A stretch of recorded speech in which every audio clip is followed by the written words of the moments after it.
भी है गुस्ताख रसूल सुन ले, सब्र टूटा तो तुम्हें जड़ से मिटा भी देंगे। और ये शेर हजरत के हवाले और तय करो इल्मो अमल मुहिब्बे कुरान हजरत अल्लामा मौलाना ज़ईम अहमद साहब दामत बरकातहुमुल आलिया माशाल्लाह स्टेज पर जलवा अफरोज है और आपके बीच तशरीफ फरमाए। बस 4 मिसरा हजरत के इस्तकबाल में शेर देखिएगा हजरत मोहतरम के जलते तपते रेत को रेगिस्तान बताएगा, जलते तपते रेत को रेगिस्तान बताएगा, जंग लगे खंजर को भी तलवार बताएगा।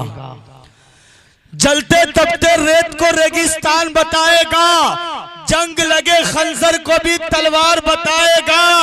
और गैरत की कीमत क्या जाने कोई बेगैरत, इज्जत क्या होती है ये तो इज्जतदार बताएगा।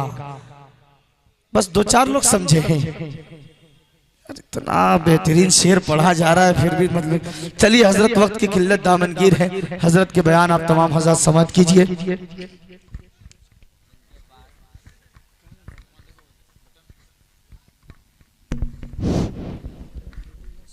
जिनके पास इतना जिंदा व ताबिंदा नाजिम हो, वो कौम वो शुरकाए जलसा खामोश रहे, बेदारी का सबूत न दे तो बड़ी खलती है। एक बात तो ये कि आप लोग बेदारी का सबूत दें। बहुत दिनों बाद छातापुर जो सुपौल का बहुत मशहूर गांव है वहाँ जलसा हो रहा है। छातापुर बहुत मशहूर है और तवक्को ये थी कि यहाँ बड़ी तादाद में लोग होंगे जो दीनी महफिल में दीनी बात सुनने आएंगे, लेकिन हैरत हो रही है बहुत कम तादाद है और जो भी हैं वो एकदम सोगवार हैं। आप जिंदा दिली का सबूत पेश कीजिए और शोराए किराम से एक दरख्वास्त है कि ये दीनी जलसा है, इसको मुशारा न बनाएं, बस अकीदत मोहब्बत और रसूल अकरम सल्लल्लाहु अलैहि वसल्लम से जो चाहत और उल्फत है उसमें सादगी के साथ नजराने अकीदत पेश करके जाएं। ये बड़ी काबिलियत है, यही अकीदत है, यही रसूल अकरम सल्लल्लाहु अलैहि वसल्लम से मोहब्बत है।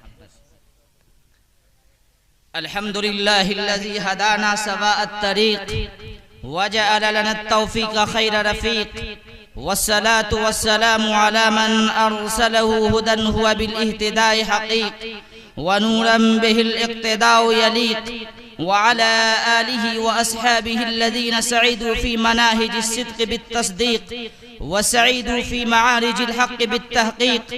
क़ाल अल्लाहु तबारक व तआला फ़ी इबारतिन अनीक़ अऊज़ु बिल्लाहि मिनश शैतानिर रजीम बिस्मिल्लाहिर रहमानिर रहीम सुम्मा औरसनल किताब अल्लज़ीना इस्तफ़ैना मिन इबादिना फमिनहुम ज़ालिमुन लिनफ़्सिहि व मिनहुम मुक़्तसिद व मिनहुम साबिक़ुन बिल खैराति बिइज़्निल्लाह ज़ालिका हुवल फ़ज़्लुल कबीर।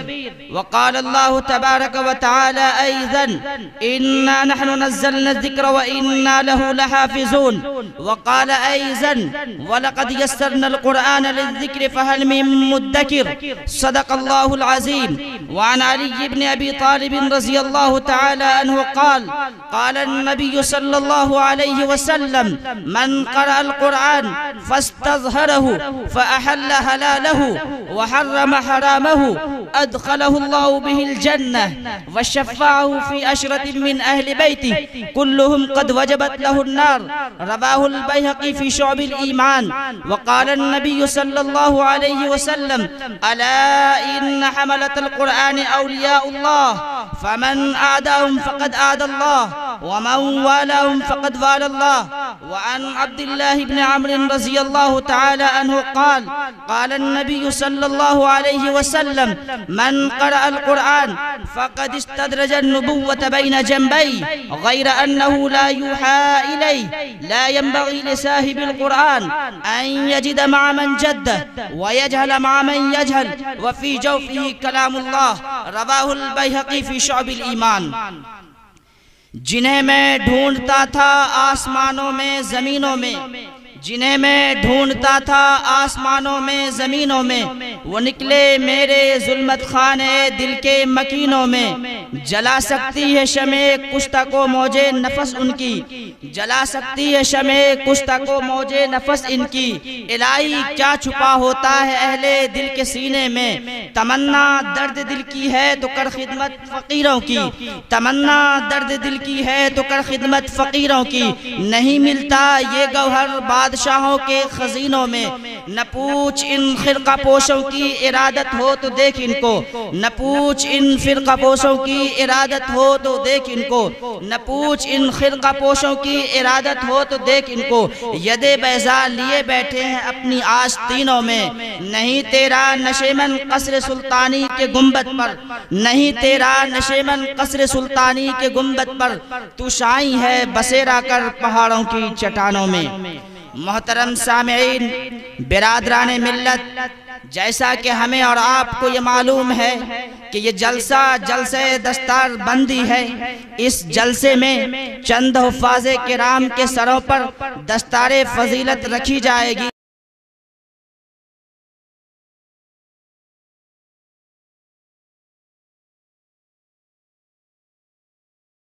दौर संभालना कुरान मजीद की जिम्मेदारी, कुरान मजीद की हिफाजत की जिम्मेदारी तुम्हारी भी है।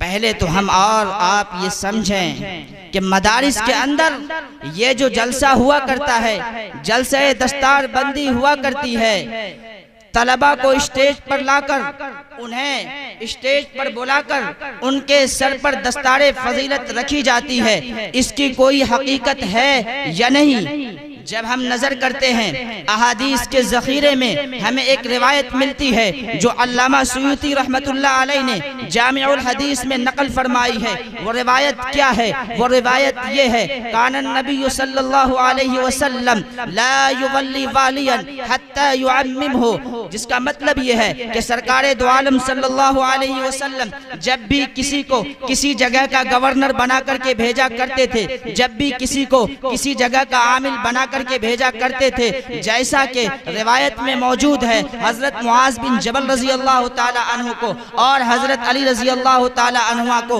यमन की तरफ गवर्नर बना करके भेजा था। उस रिवायत के अंदर सरकारे दो आलम सल्लल्लाहु अलैहि वसल्लम के बारे में ये बात भी मौजूद है कि नबी अकरम सल्लल्लाहु अलैहि वसल्लम उस वक्त तक किसी को आमिल बना करके नहीं भेजा करते थे, किसी को गवर्नर बनाकर नहीं भेजा करते थे, जब तक कि आप उनके सर पर अमामा न बांध देते, जब तक कि आप उनके सर पर पगड़ी न बांध देते, जब तक कि आप उनके सर पर दस्तारे फजीलत न रख देते। समझता हूँ किराम जो कुरान मजीद की दौलत को अपने सीने में महफूज कर चुके हैं, कुरान मजीद के सुनाने की जिम्मेदारी ले चुके हैं, बल्कि यूं कहिए कि वो जिम्मेदारी जो अल्लाह रब्बुल इज्जत की थी उस जिम्मेदारी के संभालने के काबिल बन चुका है। क्यों न हो, खुद कलाम मजीद में अल्लाह तबारक व तआला कहता है इन्ना नहनु नज़्ज़लना ज़िक्र व इन्ना लहु लहाफ़िज़ून, हमने ही कुरान मजीद को नाजिल किया है और हम ही इसके हाफिज है। पता ये चला कि हाफिज दरअसल अल्लाह तबारक व तआला है। इन्ना लहु लहाफ़िज़ून, इससे इशारा है इस बात की तरफ कि हाफिज दरअसल अल्लाह तबारक व तआला है। लेकिन जब एक छोटा सा नौनहाल सा बच्चा 7, 8, 10 साल का बच्चा जब इस दौलत को अपने सीने में महफूज कर लेता है, जब इस जिम्मेदारी को कबूल कर लेता है, तो अल्लाह तबारक व तआला कहता है कि लो हाफिज तो मेरा नाम था, हाफिज तो मेरा नाम था, लेकिन जब तूने इस जिम्मेदारी को कबूल कर लिया है तो लो मैं तुम्हें अपना नाम देता हूँ। हाफिज तो मेरा नाम था लेकिन अब ये हाफिज तुम्हारा नाम बन चुका है। इसलिए यह हाफिज अजीम तरीन हस्ती है, यह हाफिज काबिल तकरीम है, काबिल इज्जत है। इसलिए इन्हें स्टेज पर बुला करके इनके सर पर दस्तारे फजीलत रखी जाती है और इनसे कहा जाता है कि अब तुम जिम्मेदार बन चुके हो, कुरान मजीद की हिफाजत की जिम्मेदारी तुम्हारी है, इसलिए तुम्हारे सर पर दस्तारे फजीलत रखी जा रही है। हजरात गिरामी जरा तवज्जो फरमाइएगा, हुफ़ाज़ किराम ये अजीम तरीन हस्ती है, हुफ़ाज़ किराम ये अजीम तरीन हस्ती है, हुफ़ाज़ किराम काबिल तकरीम है, काबिल इज्जत है। मैं एक मिसाल दिया करता हूँ कि एक भट्टे की चंद ईंट है, उसके कुछ हिस्सा को बैतुल खला में लगा दिया जाए। उसी भट्टे की ईंट को मसलन RBI कंपनी की ईंट है, उसके कुछ ईंट को मस्जिद में नस्ब कर दिया जाए, कुछ ईंट को बैतुल खला की दीवार में लगा दिया जाए। वो ईंट जो बैतुल खला की दीवार में लगी हुई है वो ईंट इस काबिल है कि उससे घिन किया जाए, वो ईंट इस काबिल है कि उसकी तौहीन की जाए, वो ईंट इस काबिल है कि उस पे इस्तिंजा किया जाए। लेकिन उसी कंपनी की ईंट फरमा भी एक है, साचा भी एक है, कंपनी भी एक है, कीमत और प्राइस भी एक है, जो मस्जिद के दीवार में लगाई गई है वो ईंट इस काबिल है कि उस पे सजदे किए जाए, उस पर अल्लाह की इबादत की जाए, उसको इज्जत की निगाह से देखी जाए। आखिर भट्टा एक है, फ्रेम एक है, फरमा एक है, साचा एक है, कंपनी एक है, कीमत एक है, लेकिन एक ईंट जो बैतुल खला में लगाई गई है वो काबिले घिन है, काबिले तौहीन है। उसी कंपनी की ईंट जो मस्जिद के दीवार में लगाई गई है वो काबिले तकरीम है। क्यों? इसलिए कि इस ईंट को निस्बत हासिल है, और वो किसकी निस्बत हासिल है? अल्लाह के घर की, यानी मस्जिद की निस्बत हासिल है। लिहाजा ये हुफ़ाज़ भी इंसान है, हम और आप भी इंसान हैं, लेकिन ये हुफ़ाज़ किराम काबिल तरीन, अजीम तरीन, काबिल तकरीम हस्ती है। क्यों? इसलिए कि इस हुफ़ाज़ के अंदर जो निस्बत हासिल है वो किसी मस्जिद की नहीं बल्कि मस्जिद के मालिक अल्लाह तबारक व तआला के कलाम की निस्बत हासिल है। इसलिए यह हुफ़ाज़ काबिल तकरीम है, काबिल ताज़ीम है। लिहाजा कुरान मजीद ही ऐसी किताब है जो उम्मत को पूरी याद हो सकती है। बाकी इनसे पहली जितनी किताबें आसमानी नाजिल हुई है वो उम्मत को याद नहीं हुआ करती थी। वलक़द यस्सरनल कुरआन लिज़्ज़िक्र फहल मिन मुद्दकिर के तहत मुफस्सिरीन ने लिखा है कि जब तौरात का नुस्खा जल गया था तो लोग हजरत उज़ैर अलैहिस्सलातु वस्सलाम के पास तशरीफ ले गए, उनसे दरखास्त की कि आप तौरात लिखें। चुनांचे हजरत उज़ैर अलैहिस्सलातु वस्सलाम ने अपनी याददाश्त के मुताबिक तौरात लिखा। मालूम हुआ कि कुरान मजीद ही ऐसी अजीम तरीन किताब है, ऐसी मुकद्दस किताब है जो इस उम्मत के अक्सरो बेशतर अफराद को याद है और उम्मत को याद हो सकती है। बाकी इनसे पहले जितनी भी आसमानी किताबें नाजिल हुई है वो उम्मतों को याद नहीं रहा करती। हजरात गिरामी, लेकिन जब किसी बंदे को अल्लाह तबारक व तआला ने हाफिज कुरान बना दिया है, कुरान मजीद की दौलत उसके सीने में महफूज कर दिया है, तो उनकी भी चंद जिम्मेदारियां हैं। वो जिम्मेदारियां क्या है? उन्हें अपनी जिम्मेदारियां समझनी चाहिए। वो जिम्मेदारी क्या है? वो जिम्मेदारी भी अल्लाह और अल्लाह के रसूल सल्लल्लाहु अलैहि वसल्लम ने बताई है। अभी मैंने आप हजरात के सामने दरमियाने खुतबा कुरान मजीद की एक तवील आयत पढ़ी, सुम्मा औरसनल किताबल्लज़ीना इस्तफ़ैना मिन इबादिना फमिनहुम ज़ालिमुन लिनफ़्सिहि व मिनहुम मुक़्तसिद व मिनहुम साबिक़ुन बिल खैरात बिइज़्निल्लाह। अल्लाह तबारक व तआला का ये कहना है कि हमने अपनी किताब का वारिस, हमने अपनी किताब का मालिक, हमने अपनी किताब का जिम्मेदार अपने बंद उस आदमी को बनाया है जिसको हमने अपने बंदों में से मुंतखब कर लिया है। बंदे तो बहुत सारे हैं लेकिन अल्लाह ने उन बंदे को मुंतखब किया है, अल्लाह ने उन बंदों को चुना है जिसको अल्लाह ने इस काबिल समझा है।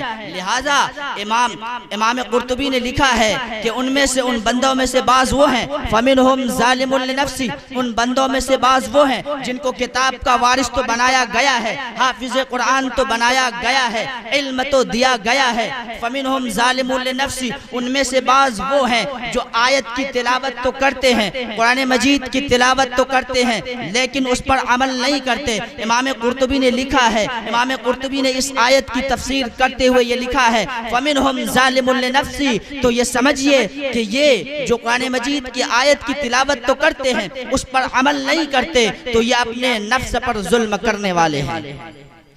वमिनहुम मुक्तसिद, और बाज उनमें से वो हैं जिनको अल्लाह ने अपनी किताब का वारिस बनाया है, अपनी किताब का जिम्मेदार बनाया है, अपनी किताब का मालिक बनाया है, लेकिन आयत की तिलावत भी करते हैं, कुरान मजीद की तिलावत भी करते हैं, उस पर अमल करते हैं। वमिनहुम साबिकुम बिल खैराति बिइज़्निल्लाह, और उनमें से बाज बंदे वो हैं जिनको अल्लाह ने किताब का वारिस बनाया है, किताब का मालिक बनाया है, लेकिन वो आयत की तिलावत भी करते हैं और उस पर अमल भी करते हैं, उसके मानी और मफाहिम को समझते भी हैं, दूसरों को समझाते भी हैं। तो समझिए कि साबिकुन बिल खैरात, ये नेकी में आगे बढ़ने वाले हैं। फमिनहुम मुक्तसिद वमिनहुम साबिकुन बिल खैराति बिइज़्निल्लाह।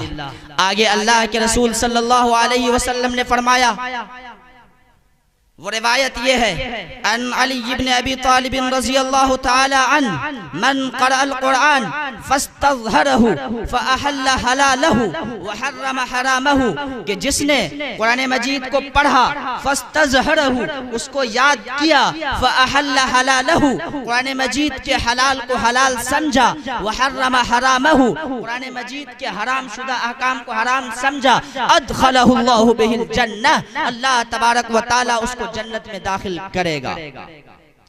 वशफ़अहु फ़ी अशरतिन मिन अहले बैतिही कुल्लुहुम क़द वजबत लहुन नार, और अल्लाह तबारक व तआला उस हाफिज कुरान से कहेगा, ए हाफिज कुरान, तुम 10 आदमी की सिफारिश कर सकते हो, तुम 10 आदमी को जन्नत में दाखिला दिलवा सकते हो। वो 10 आदमी वो होंगे जिन पर जहन्नम वाजिब हो चुकी होगी, जिन पर जहन्नम की आग वाजिब हो चुकी होगी। कुल्लुहुम क़द वजबत लहुन नार, लेकिन वो 10 आदमी वो होंगे जो उनके खानदान से होंगे। उनके खानदान में तो बहुत से लोग होंगे, क्या सब के सब हाफिज कुरान के इस सिफारिश के मुस्तहिक होंगे? नहीं। उलमा ने लिखा है कि मसलन एक हाफिज है जिनके 2 भाई हैं, एक भाई अपने भाई से कहता है तुम कुरान मजीद याद करो, हिफ्ज़ कुरान को संभाल करके रखो, तुम कुरान मजीद को मदरसे में जाकर के पढ़ो, मैं तुम्हारा ताउन करूंगा, मैं तुम्हारी मदद करूंगा, मैं तुम्हारा हेल्प करूंगा, मैं तुम्हारी दस्तगीरी करूंगा। और एक दूसरा भाई है उस हाफिज का जो ये कहता है कि तुम हाफिज मत बनो, अगर हाफिज बनोगे उसमें चंद रुपये दी जाती है, तनख्वाह 7 से 8 हज़ार होती है, तुम कहां से खाओगे, अपने बच्चों को कहां से खिलाओगे। गोया कि ये लड़का, ये भाई उस हाफिज कलाम के लिए रुकावटें पैदा कर रहा है, दुश्वारियां पैदा कर रहा है। इसलिए उलमा ने लिखा है खानदान के तो बहुत से लोग होंगे, लेकिन उस हाफिज के सिफारिश के, वशफ़अहु फ़ी अशरतिन मिन अहले बैती, उस हाफिज के सिफारिश के वो लोग हकदार होंगे जिन्होंने हुफ़ाज़े किराम की मदद की होगी, जो उनका ताउन कर रहा होगा, जो उनका हेल्प करेगा, वो हाफिज कुरान के सिफारिश का हकदार होगा। लेकिन खानदान में से वो अफराद जो ताने मारता है, पढ़ने नहीं देता है, रुकावटें पैदा करता है, परेशानियां पैदा करता है, वो इस सिफारिश का हकदार नहीं होगा।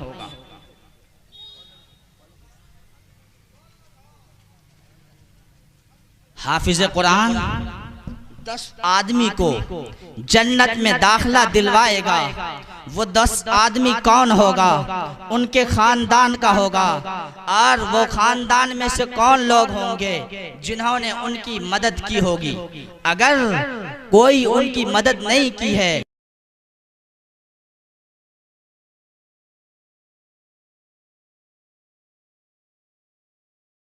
हुफ़ाज़े किराम के वालिदैन के लिए 3 तरह की बशारतें हैं। नंबर 1, ये सल्लल्लाहु अलैहि वसल्लम ने एक रिवायत बयान फरमाई है जो अबू दाऊद के सफ़ा नंबर 6 पर मौजूद है। वो रिवायत क्या है? वो रिवायत ये है, मन क़रअल क़ुरआन व अमिल बिमा फ़ीह फलबिस वालिदाहु ताजन यौमल क़ियामह ज़ौउहु अहसनु मिन ज़ौइ शम्स, कि जिसने अपने बेटे को कुरान मजीद याद करवाया और उसका बेटा उस पर अमल किया, उसके वालिदैन को फलबिस वालिदाहु ताजन, एक ताज पहनाया जाएगा, फलबिस वालिदाहु ताजन यौमल क़ियामह, क़यामत के दिन उसके बाप को ताज पहनाया जाएगा। कल क़यामत के दिन तमाम लोग एक मैदान में जमा होंगे। अल्लाह तबारक व ताला उस हाफिज कलाम के, हाफिज कुरान के वालिदैन को बुला करके ताज पहनाएगा। ताज कैसा होगा? ताज में कितनी रोशनी होगी, ताज में कितनी चमक होगी, ताज में कितनी दमक होगी। आगे अल्लाह के हुजूर सल्लल्लाहु अलैहि वसल्लम ने फरमाया, ज़ौहु अहसनु मिन ज़ौइ शम्स, सूरज में जितनी रोशनी हुआ करती है उससे भी अच्छी रोशनी, उससे भी ज्यादा चमक और दमक उसके वालिदैन के ताज में होगा। भला बताओ, एक बल्ब जो मैदान में लगा हुआ है, एक सूरज जो खुले आसमान के नीचे खुली फिजा में है, अगर उसको किसी कमरा में ला करके रख दिया जाए, सोचो कितनी चमक होगी। ज़ौहु अहसनु मिन ज़ौइ शम्स फी बुयूतिद दुनिया कुल्लुहुम लौ कानत फीकुम, सोचो अगर वो सूरज तुम्हारे घर में आ जाए तो कितनी रोशनी होगी। इतनी रोशनी क्यों होगी? इसलिए कि कल क़यामत के दिन तमाम के तमाम लोग एक मैदान में जमा होंगे, जिस मैदान में न तो कोई दीवार होगी, न कोई बिल्डिंग होगी, न कोई छत होगी, न कोई महल होगा, बल्कि पूरी जमीन एक सतह की तरह होगी। एक कोने से दूसरे कोने से, दूसरे कोने वाले दूसरे कोने से उस कोने वाले बासानी एक दूसरे को देखेंगे। उस वक्त उस परेशानी के आलम में, उस हैरानगी के आलम में, उस दर्दनाक कर्बनाक आलम में अल्लाह तबारक व ताला हाफिज कुरान के वालिदैन को बुलाकर ताज पहनाएगा। लोग हैरान होंगे, परेशान होंगे कि ये कौन लोग हैं, ये कौन है जिसको अल्लाह तबारक व ताला इतना रोशन, इतना वाउचर दस्तार पहना रहा है, ताज पहना रहा है। हजरात गिरामी, अल्लाह के हुजूर की हदीस का मतलब ये है कि कल क़यामत के दिन तमाम अव्वलीन और आखिरीन के सामने अल्लाह तबारक व ताला उस हाफिज कुरान की अहमियत को बताएंगे, अजमत को बताएंगे, उनकी फजीलत जाहिर की जाएगी। अंदाज़ा लगाइए कि हाफिज कुरान के वालिदैन को कल क़यामत के दिन ताज पहनाया जाएगा। फमा ज़ननतुम बिल्लज़ी अमिल हाज़ा, बताओ तुम्हारा क्या ख्याल है उस हाफिज के बारे में जिसने खुद इस पर अमल किया है। जब उनके वालिदैन का ये मकाम है तो सोचो उस बच्चा का क्या मकाम होगा, उस हाफिज का क्या मकाम होगा जिसने कुरान मजीद पर अमल भी किया, कुरान मजीद को याद भी किया। तो ये पहली बशारत है हाफिज कुरान के वालिदैन के लिए कि कल क़यामत के दिन उनके बाप को ताज पहनाया जाएगा।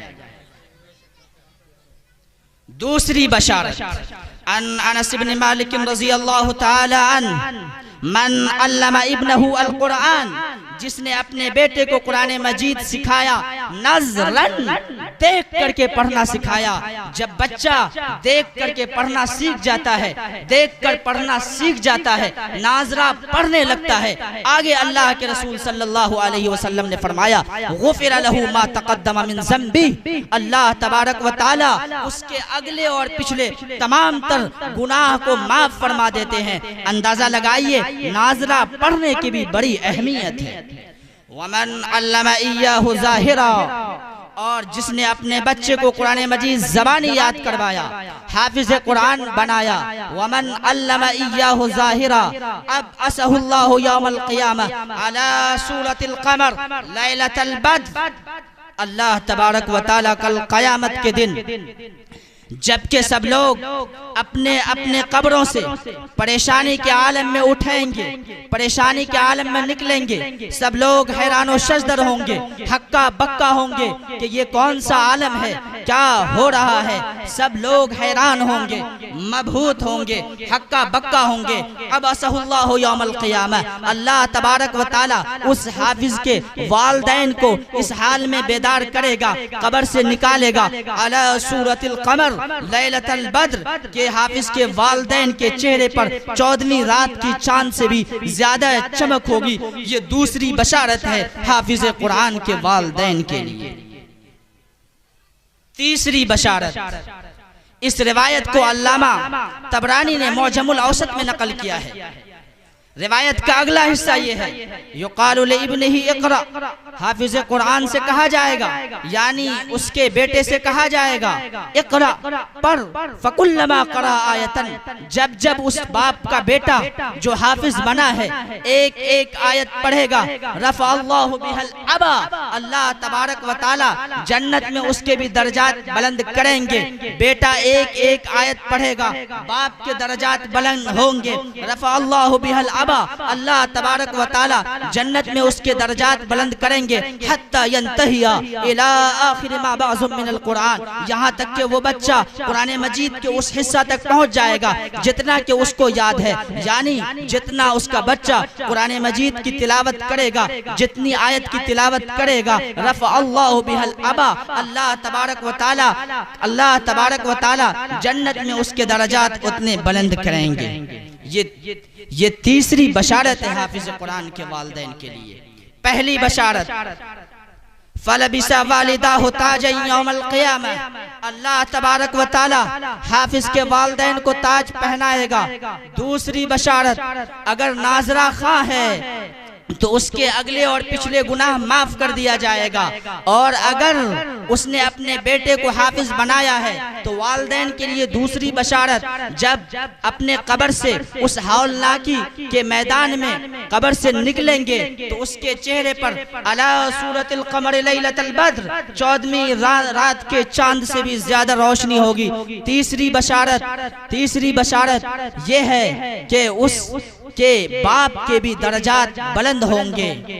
इसी रिवायत को साहिब अबू दाऊद ने अबू दाऊद शरीफ में नकल किया है कि खुद हाफिज कुरान से कहा जाएगा, युकालु लिसाहिबिही इक़रा वर्तक़ी वरत्तिल कमा कुन्त तुरत्तिलु फिद दुनिया फ़इन्न मंज़िलका इंद आखिर आयतिन तक़रऊहा, खुद उस साहिब कुरान यानी हाफिज कुरान से कहा जाएगा, कुरान पढ़ता जा, जन्नत के सीढ़ियों पर चढ़ता जा, जन्नत के मनाजिल को तय करता जा, जन्नत के दर्जात पर चढ़ता जा। इक़रा वर्तक़ी वरत्तिल कमा कुन्त तुरत्तिलु फिद दुनिया फ़इन्न मंज़िलका इंद आखिर आयतिन तक़रऊहा।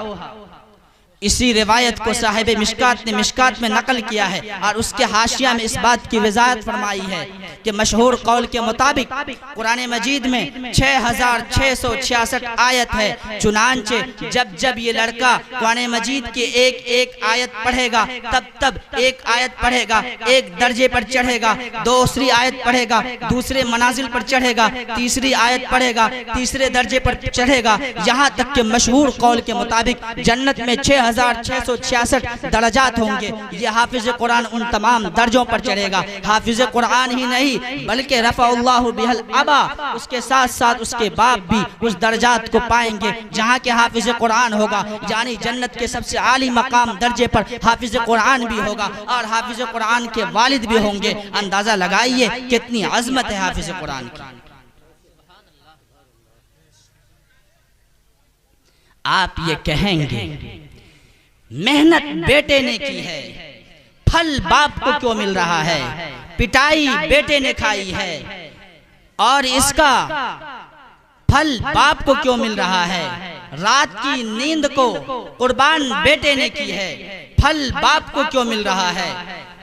उस्ताद के मार को बर्दाश्त बेटे ने की है, फल बाप को क्यों मिल रहा है? आपके दिमाग में ये बात आ सकती है, ये सवाल आ सकता है, तो ये समझिए कि एक हाफिज कुरान बनने तक माँ बाप की बड़ी कुर्बानियां हुआ करती है। माँ बाप को बहुत फूंक पड़ के कदम रखना पड़ता है। आप अंदाजा लगाइए, एक माँ जिसके लिए औलाद बड़ी लाडली और प्यारी हुआ करती है, वो अपने लाड को, अपने ममता को कुर्बान करता है और कोसों दूर अपने बेटे को भेजता है। एक बाप धूप और पसीना को बर्दाश्त करके अपने बेटे के लिए कमाता है, हलाल और हराम में तफरीक करता है कि हमारा बेटा मदारिस के अंदर पढ़ रहा है, अल्लाह की मुकद्दस किताब को पढ़ रहा है, इसलिए हम उनको हराम नहीं बल्कि हलाल खिलाएंगे। उन्हें तमीज़ इस बात की करनी होती है, अगर हराम खिलाएंगे मेरा बेटा हाफिज नहीं बन सकेगा, अगर हलाल खिलाएंगे हमारा बेटा हाफिज बनेगा। माँ बाप की बड़ी कुर्बानियाँ हुआ करती है, उनकी बड़ी कुर्बानियाँ हुआ करती है,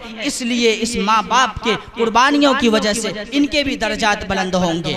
पीर फकीर हजरत जुल्फ़िकार नक्शबंदी ने एक वाक़िया अपने मदरसा का नकल किया है। वो वाक़िया ये है, हजरत पीर फकीर जुल्फ़िकार नक्शबंदी ने कहा, मेरे मदरसा के अंदर एक बच्चा था जो बहुत मेहनत करता था, लेकिन कुरान मजीद उसको याद नहीं होता था।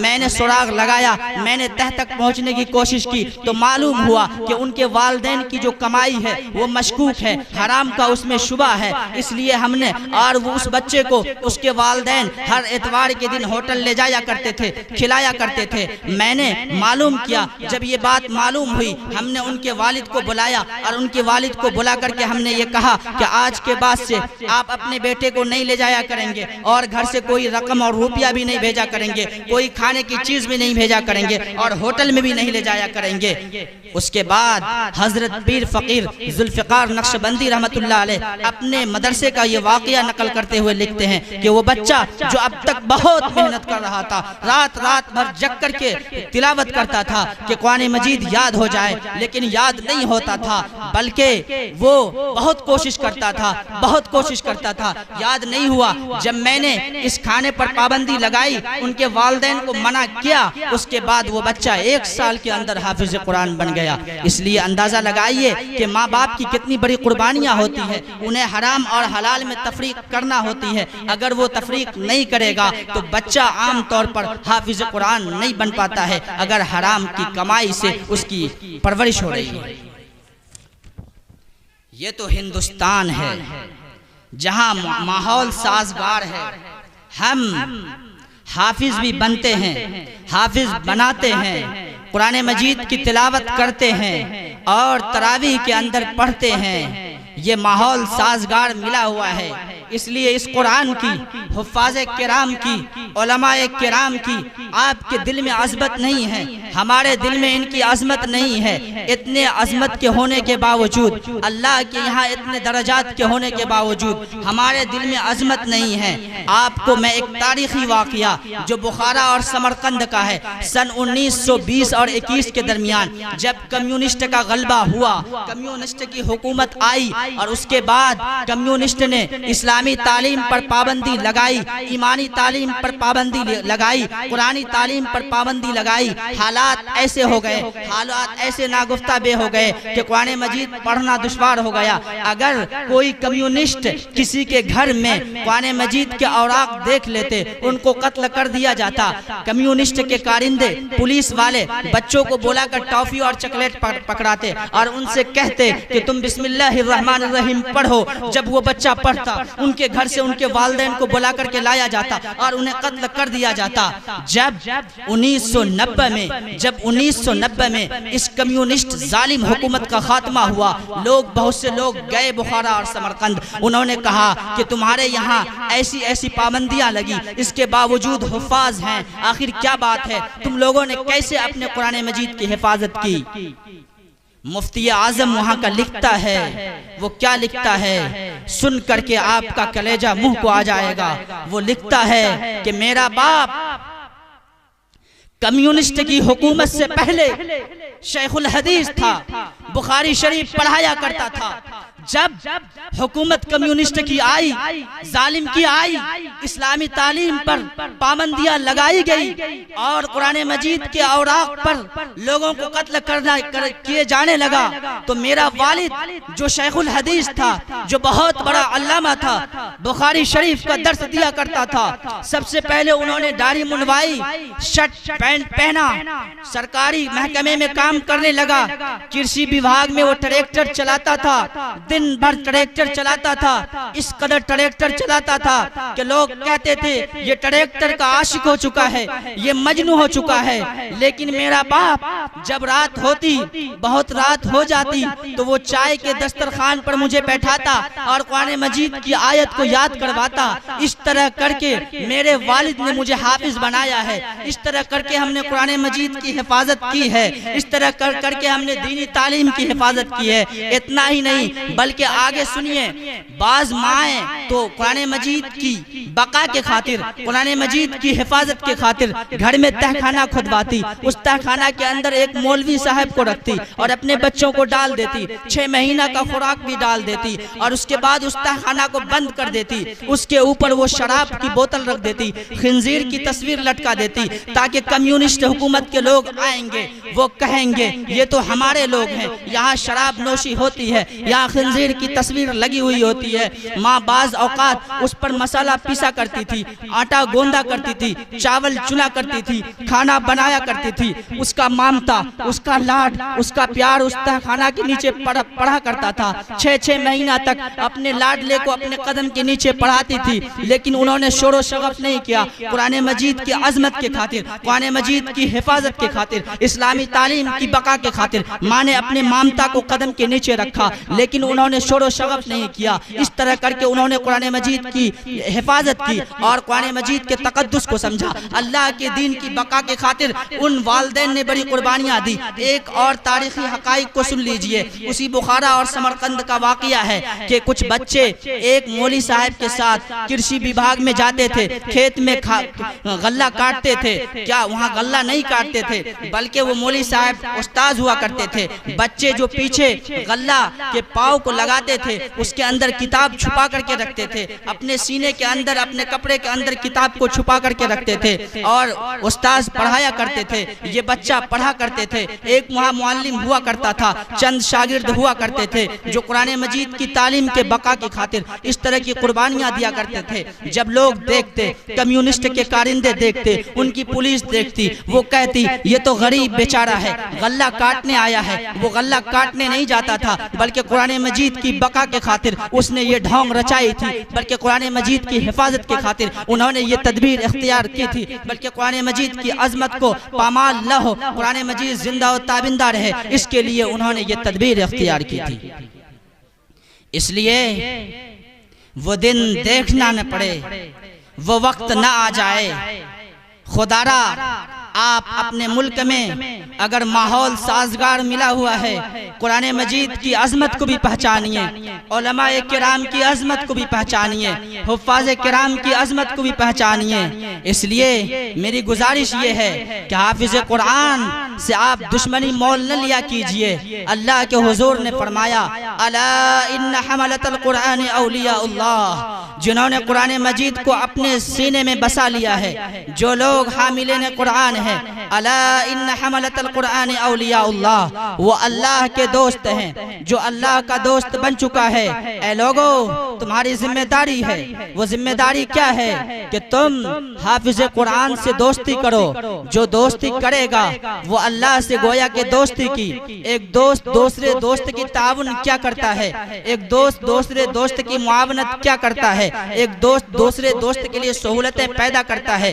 अगर कोई हुफ्फाज़े किराम के लिए सहूलतें पैदा नहीं कर रहा है, वो दोस्ती नहीं बल्कि दुश्मनी निभा रहा है। आगे अल्लाह के हुजूर सल्लल्लाहु अलैहि वसल्लम ने फरमाया, फमन आदाहुम फक़द आदल्लाह, जिसने अल्लाह के इस बंदे यानी हाफिज़ कुरान से दुश्मनी की, गोया कि उसने अल्लाह से दुश्मनी की। और जो अल्लाह से दुश्मनी करेगा, जो अल्लाह से दुश्मनी करेगा, तो हम कुरान मजीद की ज़बानी ये कह सकते हैं, फ़ाज़नू बिहर्बिन मिनल्लाहि व रसूली, ऐ लोगो सुनो, अल्लाह और उसके रसूल की तरफ से ऐलान जंग है। अल्लाह एक तरफ होगा और उसका रसूल एक तरफ होगा। वो आदमी जो उलमा और हुफ्फाज़ से दुश्मनी मोल ले रहा है, वो दूसरी तरफ होगा। अल्लाह कादिर मुतलक है, अल्लाह को पूरी दुनिया पर कुदरत कामिला हासिल है। अल्लाह तबारक व तआला की शहनशाहियत है। अंदाजा लगाइए एक आम इंसान अल्लाह के मुकाबले में कैसे खड़ा हो सकता है। आप फैसला कर लीजिए, एक तरफ अल्लाह होगा, उसका रसूल होगा, दूसरी तरफ वो बागी जिन्होंने हुफ्फाज़ और उलमा से दुश्मनी मोल ली है,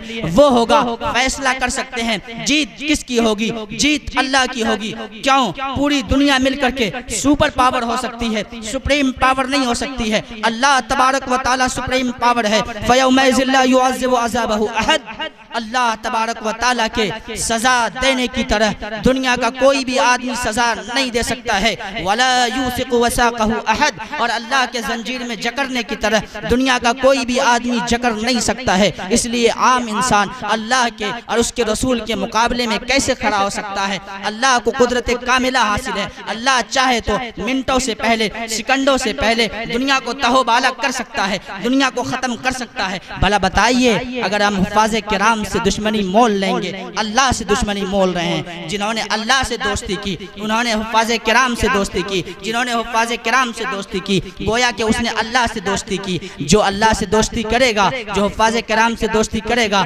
इंशाअल्लाह अल्लाह तबारक व तआला की रहमत से वो मायूस नहीं होगा, अल्लाह उसको जन्नत में दाखिला दिलवाएंगे। इसलिए इस पूरी तकरीर का खुलासा ये है कि कुरान मजीद बड़ी अजीम किताब है और इसके हामिलीन यानी इसके याद करने वाले हुफ़ाज़ और इसके मानी और मफ़ाहिम को समझने वाले उलमा ये बड़े अजीम तरीन हस्ती है। इनकी कदरदानी कीजिए, इनकी अज़मत को समझिए। और अल्लाह के हुजूर ने इनकी कुछ जिम्मेदारियां भी बतलाई है। वो जिम्मेदारी क्या है? बैहक़ी की रिवायत है, जिल्द नंबर 2 सफ़ा नंबर 522 हदीस नंबर 2591 पर एक रिवायत नकल फरमाई है, जिसका खुलासा ये है कि ला यंबग़ी लिसाहिबिल कुरान, किसी हाफिज़ कुरान के लिए ये बात ज़ैब नहीं देती कि अगर कोई उससे आम आदमी लड़ता है, झगड़ता है, अन यजिद मामन जद्दह, कोई उससे झगड़ता है तो वो उससे न झगड़े। वयजहल मामन यजहल, अगर कोई हाफिज कुरान के साथ जहालत वाला मुआमला करता है तो उसके लिए चाहिए कि वो उसके साथ जहालत वाला मुआमला न करे बल्कि चश्मपोशी से काम ले। और अल्लाह के हुजूर ने हाफिज कुरान की अजमत को बताते हुए ये बताया, हम और आप ये सुन रखे हैं अल उलमा वरसतुल अंबिया, कि उलमा अंबिया के वारिस हैं, यानी नबियों की विरासत उलमा में हुआ करती है। लेकिन मैं आपको बताता चलूं कि नबियों की विरासत उलमा में नहीं बल्कि हुफ़ाज़ में भी हुआ करती है। अन अब्दुल्लाह इब्न अम्र रज़ियल्लाहु तआला अन मन क़रा अल कुरान फ़क़द इस्तदरज अन्नुबुव्वत बैन जंबे, जिसने कुरान मजीद को पढ़ा उसने अपने अंदर नबुव्वत का हिस्सा पैदा कर लिया है। यानी जिसने कुरान मजीद को पढ़ा उसने अपने अंदर नबुव्वत का हिस्सा पैदा कर लिया है। बैना जंबे, उसने अपने दोनों पहलू के बीच में नबुव्वत को रख लिया है। अब इस हुफ़ाज़ के दरमियान और अंबियाए किराम के दरमियान कोई फ़र्क नहीं है। फ़र्क सिर्फ इतना है, ला यंबग़ी लिसाहिबिल कुरान, फ़र्क सिर्फ इतना है, गैर अन्नहु ला युहा इलैहि, कि इन हुफ़ाज़ की तरफ वही नहीं आया करती है और अंबिया की तरफ वही आया करती है। इसलिए ये हुफ़ाज़ उलमा की तरह अंबिया के वारिस ये भी हैं। नबियों की विरासत जिस तरह उलमा में हुआ करती है हुफ़ाज़ में भी हुआ करती है। इसलिए हमारी और आपकी जिम्मेदारी ये है कि एक हाफिज़ की परेशानियों पर नज़र रखें, उनकी गलतियों पर चश्मपोशी से काम लिया करें, दर गुजर कर दिया करें, इनके पीछे न लगा करें, बल्कि हाफिज़ कुरान रब के वली हैं, इनकी बुराई मत करना। जज्बात में आकर ए लोगों कुदरत से लड़ाई मत करना, हाफिज़ कुरान रब के वली है, इनसे लड़ाई मत करना। वमा तौफ़ीक़ी इल्ला बिल्लाह। बहुत खूब, बहुत खूब, माशाअल्लाह। ये थे जनाब हजरत अल्लामा मौलाना ज़ई मोहम्मद साहब रहमानी दामत बरकातहुमुल आलिया जी। तो ये चाह रहा था कि पूरी रात इनके खिताब सुनते रहे, मसाइल दलाइल हर एक चीज। आइए हजरत मोहतरम कुरान मुतल्लिक कुरान करीम के मुतालिक हजरत का बयान। और मेरा ये शेर देखिए हजरत मोहतरम की, बेशक कलाम पाक एक ऐसी किताब है, बेशक कलाम पाक एक ऐसी किताब है